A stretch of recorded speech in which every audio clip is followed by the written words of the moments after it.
qytetit. Po zonja Vitaku po thotë që nuk e ka ndërmend më ju ndalu.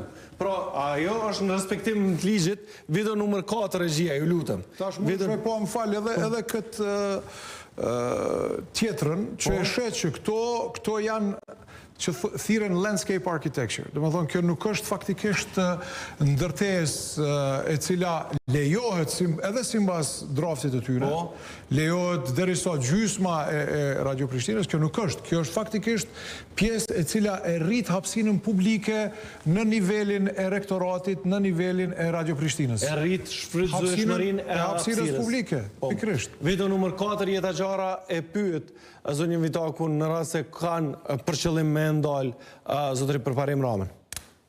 Asnjëherë s'pretendojmë me ndalë edhe një promovim të një artistit apo një kërkesë çfarë do. Bona ma direkte. A tentoni me ndalë një kryetar komune që s'është i qësaj Ministrijet Kulturës së cilës ti përgjigjesh? Jo.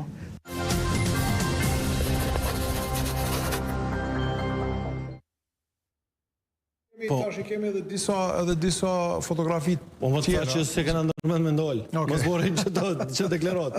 Por zonja Vitaku po thotë se kena ndërmend me ndalë. Nuk e kena luft me Përparim Ramën. Po thotë që po provojmë mi mbrojt objektet.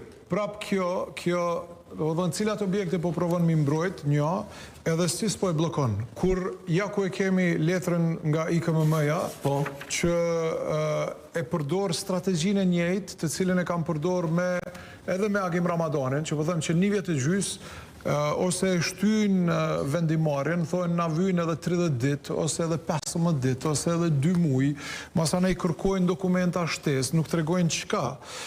Ne i dërgojmë të gjitha, prapë shtyjmë edhe në fund vinë me qasje si ndoshta mundemi me gjetje para historike, për këtë arsye edhe nuk mundemi me ju leju me vepru. Domethënë prapë në fund është bllokada. Pas një vjet e gjys, dokumentacioni, diskutime, takime, prap e gjenë arsyen për me bloku. Përkundër faktit që projekti është pjesë e planeve regulative, që projekti saksisht synon edhe arkeologët, faktikisht propozojnë që t'jenë arkeologët pjesë e procesit, që në rast që ne gjejmë, që ne lutemi të gjejmë, edhe të ndalem edhe t'i vëjmë gjitha ato gjetje në pa për të mirën e kryeqytetit, sepse gjitha këto janë për të mirën e kryeqytetit. Ndërsa blokada që ata po e bëjnë, që po na i bëjnë neve, po tentojnë të na i bëjnë, nuk ka asgjë të dobishme prej saj.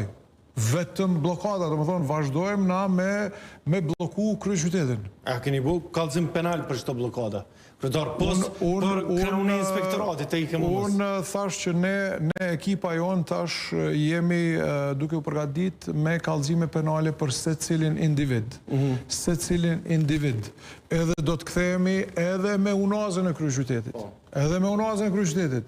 Sepse ekzistojnë, do më thonë, kemi edhe dokumentacionin ku edhe drejtoresha e EBRD i ka dërgu email kryeministrit atëre, duke e pyet për çfarë arsye nuk e nënshkruni këtë kontratë, kur deri në 40% të fondeve janë pa pare. 40% na japin si formë granti. Për arsye se ne kemi kërku që unaza e kryeqytetit të hyjë në rrjetin e autostradave të Ballkanit Perëndimor, edhe si e tillë i dhojnë deri në 40%, pra deri në 40%, deri në 84 milion fal. E këtë nuk e nënshkruan ministri i atëhershëm e tash në detyrë Murati. Nuk e nënshkruan. Se thotë jo, kemi bo gabim, na nuk ka nevojë kjo me qenë pjesë e rrjetit të Ballkanit Perëndimor. Do me thonë, shkojnë deri në atë pikë për me bloku zhvillimin e kryeqytetit. Shkojmë edhe njerë të George Bush, regjia foton e fundit që e patët në ekran desha me e sqaru.